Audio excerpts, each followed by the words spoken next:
നമസ്കാരം മലയാളി വാർത്തയിലേക്ക് സ്വാഗതം. കഴിഞ്ഞ ദിവസം മുതലൊക്കെ തന്നെ നമ്മൾ കണ്ടുകൊണ്ടും കേട്ടുകൊണ്ടിരുന്നതാണ് മേഘയുടെ മരണ വാർത്ത. മേഘ ആത്മഹത്യ ചെയ്തതാണ് എന്ന് ലോക്കോ പൈലറ്റിന്റെ മൊഴി പുറത്തു വന്നപ്പോൾ തന്നെ നമുക്ക് വ്യക്തമായ കാര്യമാണ്. പക്ഷേ എന്തിനു വേണ്ടിയിട്ടാണ് മേഘ ഇത്തരത്തിലൊരു കടും കൈ ചെയ്തത് എന്ന ചോദ്യമാണ് ഉയർന്നത്. ലോക്കോ പൈലറ്റ് പറയുന്നതനുസരിച്ച് നോക്കുകയാണെങ്കിൽ ട്രെയിൻ വന്നതും ഫോണിൽ സംസാരിച്ചുകൊണ്ട് നിന്ന മേഘ റെയിൽവേ ട്രാക്കിലേക്ക് തലയെടുത്ത് വെക്കുകയായിരുന്നു എന്നാണ് പറയുന്നത്. ട്രാക്കിൽ ക്രോസ് ആയി കിടക്കുകയായിരുന്നു എന്നാണ് പറയുന്നത്. ആത്മഹത്യയാണ് എന്ന് പോലീസിന് വ്യക്തമായെങ്കിലും എന്താണ് കാരണമെന്ന് ആരും അറിഞ്ഞിരുന്നില്ല. ജോലി സംബന്ധമായ എന്തെങ്കിലും ബുദ്ധിമുട്ടാണോ അല്ലെങ്കിൽ മറ്റ് പ്രണയ നൈരാശ്യമോ അങ്ങനെ എന്തെങ്കിലും ആണോ എന്നൊരു സംശയം പോലീസിന് ആദ്യഘട്ടം മുതൽ തന്നെ ഉണ്ടായിരുന്നു. ഇപ്പോൾ ഏറ്റവും ഒടുവിൽ പ്രണയ നൈരാശ്യമാണ് ഈ ആത്മഹത്യ കാരണമെന്ന് വ്യക്തമാവുകയാണ്. രാജ്യാന്തര വിമാനത്താവളത്തിലെ ഇമിഗ്രേഷൻ ഇന്റലിജൻസ് ബ്യൂറോ ഉദ്യോഗസ്ഥ മേഘയെ റെയിൽവേ ട്രാക്കിൽ മരിച്ച നിലയിൽ കണ്ടെത്തിയതിൽ ദുരൂഹത ആരോപിച്ച കുടുംബം നൽകിയ പരാതിയിൽ അന്വേഷണം എത്തി നിൽക്കുന്നത് പ്രണയ നൈരാശ്യത്തിൽ തന്നെയാണ്. ഐബിയിലെ തന്നെ ഉദ്യോഗസ്ഥനാണ് പ്രതിക്കൂട്ടിൽ. മേഘയും ഈ ഉദ്യോഗസ്ഥരും തമ്മിൽ അടുത്ത സൗഹൃദത്തിലായിരുന്നു. എന്നാൽ യുവാവിന് വിവാഹത്തോട് താല്പര്യവുമില്ല. ഇതാണ് മേഘയെ അലട്ടിയ പ്രശ്നം. മേഘ വിവാഹം കഴിക്കാൻ ആഗ്രഹിച്ച യുവാവിന് മറ്റൊരു പെൺകുട്ടിയെ കല്യാണം കഴിക്കാനായിരുന്നു ഇഷ്ടം.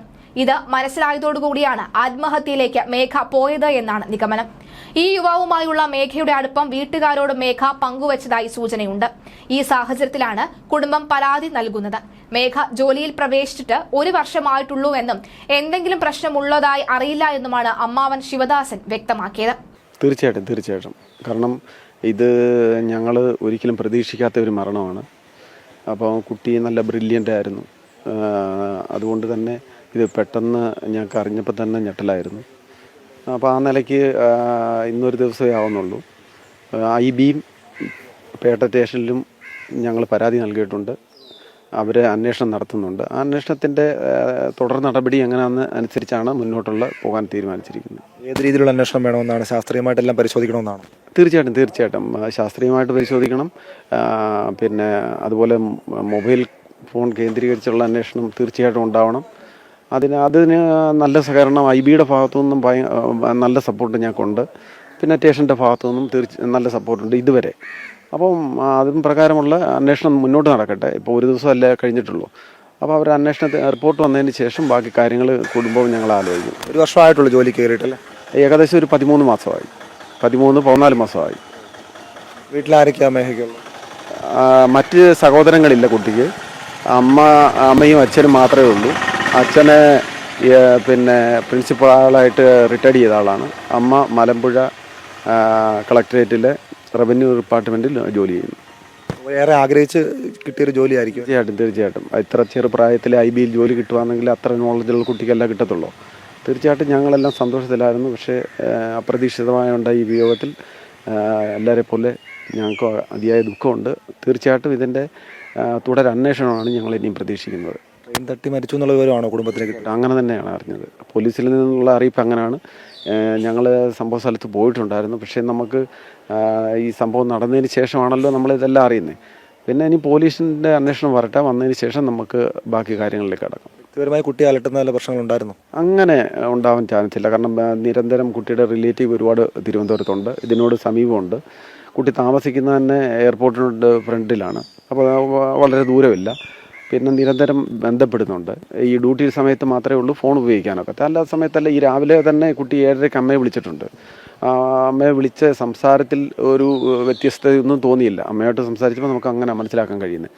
അത് കഴിഞ്ഞുള്ള കാര്യങ്ങളാണ് നമുക്കും അറിയാൻ വയ്യാത്തത്. അന്വേഷണം വേണോ അല്ലെ സമഗ്രമായി? തീർച്ചയായിട്ടും നമ്മൾ ഐബിയിലും പിന്നെ പേട്ടയിലും നമ്മൾ പരാതി കൊടുത്തിട്ടുണ്ട്.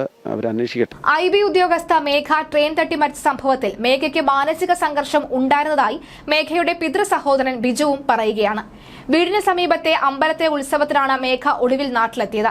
മരണം സംബന്ധിച്ച് ശരിയായ അന്വേഷണം നടത്തണമെന്നും ബിജു ആവശ്യപ്പെട്ടിട്ടുണ്ട്. ഇന്നലെ രാവിലെ മകൾ തന്നെ ഫോണിൽ വിളിച്ചിരുന്നുവെന്നും എന്നാൽ അപ്പോൾ മനസ്സിൽ വിഷമം ഉണ്ടായതായി തോന്നിയിരുന്നില്ല എന്നും അച്ഛൻ പറയുകയാണ്. ഫോണിൽ വിളിച്ചിട്ട് ട്രാക്കിലേക്ക് പോയത് എന്തിനെന്ന് അറിയണം. സംസ്കാര ചടങ്ങിന് ശേഷം ഐബിക്ക് പരാതി നൽകാൻ ഒരുങ്ങുകയാണ് മേഘയുടെ പിതാവ്. മരണം സംഭവിക്കുന്ന തലേ ദിവസം നൈറ്റ് ഡ്യൂട്ടി കഴിഞ്ഞ വിമാനത്താവളത്തിൽ നിന്ന് ഇറങ്ങിയതായിരുന്നു മേഘ. തിരുവനന്തപുരത്തേക്ക് വരികയായിരുന്ന ജയന്തി ജനത എക്സ്പ്രസിലാണ് മേഘ അതേ യൂണിഫോമോടുകൂടി തന്നെ മരണത്തിലേക്ക് ചാടി വീണത്. എന്തുകൊണ്ടാണ് മേഘ ഇത്തരത്തിലൊരു ആത്മഹത്യ തിരഞ്ഞെടുത്തത്? ഇത്രയും പഠിക്കാൻ മിടുക്കി, ഈ ചെറിയ പ്രായത്തിൽ തന്നെ ഇത്രയും നല്ലൊരു ജോലിയൊക്കെ തന്നെ കയ്യിലുണ്ടായിരുന്നിട്ടും എന്തിന്റെ പേരിലാണ് മേഘ ഇങ്ങനെ മരിക്കാൻ തയ്യാറായതെന്നറിയില്ല. മലപ്പുറം സ്വദേശിയായിട്ടുള്ള ഒരു യുവാവുമായിട്ടാണ് മേഘ അടുപ്പത്തിലായിരുന്നത് എന്നാണ് പറയുന്നത്. മേഘയ്ക്ക് അയാളോട് വളരെ ഇഷ്ടമുണ്ടായിരുന്നു എന്ന് പറയുന്നു, അല്ലെങ്കിൽ വിവാഹം കഴിക്കാനായി താല്പര്യം പ്രകടിപ്പിച്ചിരുന്നു എന്ന് പറയുന്നു. എന്നാൽ IB ഉദ്യോഗസ്ഥൻ മറ്റൊരു പെൺകുട്ടിയുമായി സ്നേഹത്തിലായിരുന്നു എന്ന് പറയുന്നു. ഇതാണ് മേഘയെ ആകെ തളർത്തിയത് എന്നാണ് പറയുന്നത്. പക്ഷേ വീട്ടുകാർ പറയുന്നത് വളരെ ബോൾഡ് ആയിട്ടുള്ള, അങ്ങനെ ആത്മഹത്യയൊന്നും ചെയ്യാൻ മേഘയ്ക്ക് അങ്ങനെ പെട്ടെന്നൊന്നും കഴിയില്ല. വളരെ ശക്തയായിട്ടുള്ള ഒരു പെൺകുട്ടിയാണ് മേഘ എന്ന് പറയുന്നത്. അതുകൊണ്ട് തന്നെ മേഘയുടെ ആത്മഹത്യയിലേക്ക് നയിച്ച കാരണം എന്താണെന്ന് വ്യക്തമായി തന്നെ അറിയേണ്ടതുണ്ട് എന്നാണ് കുടുംബം പറയുന്നത്. എന്തായാലും ഫോണിൽ സംസാരിച്ച് ട്രാക്കിലൂടെ നടക്കുകയായിരുന്ന മേഘ ട്രെയിൻ വരുന്നത് കണ്ട് പെട്ടെന്ന് ട്രാക്കിന് കുറുകെ തലവെച്ച് കിടക്കുകയായിരുന്നു എന്നാണ് ലോക്കോ പൈലറ്റ് നൽകിയ വിവരം. സംഭവ സമയം ആരോടാണ് ഫോണിൽ സംസാരിച്ചത് എന്ന് പോലീസ് പ്രധാനമായും അന്വേഷിക്കുമ്പോൾ ഈ വ്യക്തിയോട് തന്നെയാണ് മേഘ സംസാരിച്ചത് എന്നാണ് മനസ്സിലാകുന്നത്. അതായത് ഈ വ്യക്തിയോടാണ് സംസാരിച്ചത് എന്നാണ് മനസ്സിലാകുന്നത്. കോൾ ലിസ്റ്റ് അടക്കമുള്ളവ എടുത്തിട്ടുണ്ട്.